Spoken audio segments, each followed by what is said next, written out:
Breaking news right now, a skirmish line outside the Federal Detention Center in downtown Los Angeles as we enter night 2 of anti-ICE protests following widespread immigration raids here in Southern California. Some protesters throwing fireworks and rocks at police. The group has now been declared an unlawful assembly. Good evening to you. I'm Susan Hirasuna. President Donald Trump deploying 2,000 California National Guard troops into the city. Defense Secretary Pete Hegseth says that if violence continues, he will mobilize active duty Marines at Camp Pendleton as they are on, quote, high alert. We have team coverage for you. Justin O'Brien is up in Skyfox overlooking the scene, and Fox 11's Laura Diaz is on the ground. We also hope to hear from the United States Attorney. But let's turn first to Laura Diaz. What do you got going on there, Laura? Yes, Susan, we're here at Temple and Alvarado near the Roybal building. We're at the back of it. You'll recall that this was the scene of all the demonstrations yesterday, which eventually did turn into having problems. But really, this was peaceful up until about 8:15, and it was just a short time ago when the LAPD pushed everyone out of this area. If you can pan over, Elliot, we saw them as they went down this street right here. They were pushed back. But it had been a largely peaceful scene. As I mentioned earlier, about 8:15, the federal officers fired tear gas that hit the protesters as well as some members of the media. Let's take a look at that video now because it was quite dramatic, as you can imagine, stinging everybody's eyes, and it was quite a scene. I'm going to interview now my friend and colleague, Fox colleague, Michael Horowitz, who shot the ground video that you're seeing right now. And Michael, describe to us what happened at about 8:15. I was walking from Chinatown to Little Tokyo and happened upon this demonstration, about 150 people, pretty peaceful. There was music. It was actually okay. And I decided to just watch for a few minutes. At a certain point, this is the same place where the Christina Gonzalez was yesterday.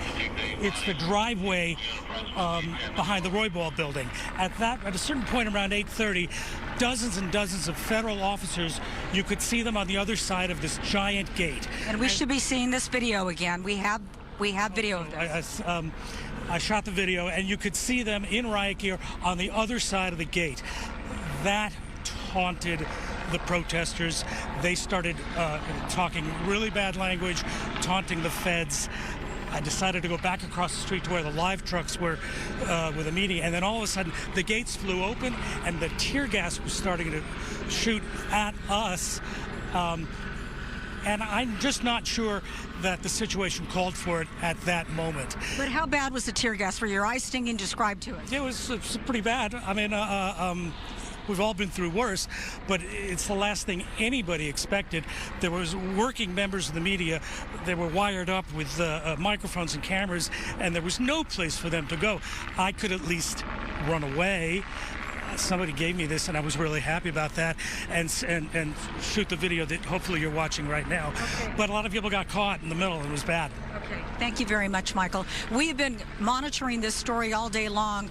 Earlier, we were in Paramount, where there were issues there as well. A lot of people gravitating to where they were taking suspected undocumented, and so people who were in the area were gathering on the street there too. So this is being repeated at many areas around Southern California. There is, of course, a power struggle going on between the federal government and their issues on this, and some of the local politicians, and also the state, with Governor Newsom saying that he felt this could be handled by our local law enforcement. Mayor Bass expressing concern about it as well. So that's part of what you're seeing played out on the streets of Southern California today, trying to decide people's right to go out and demonstrate. But once it escalates to the point where people are inflicting harm or damage to property, that is when law enforcement is being called in.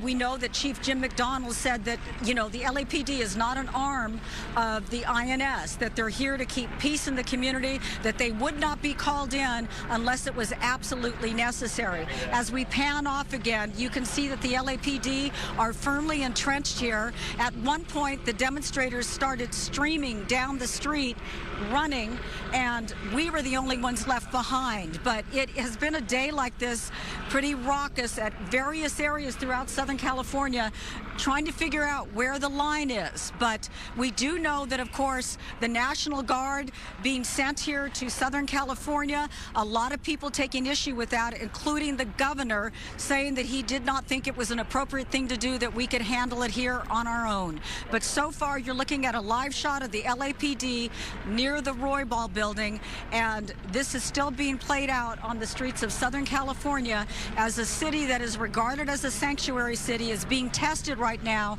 about where exactly the line is and how people can go out and demonstrate and what becomes of that.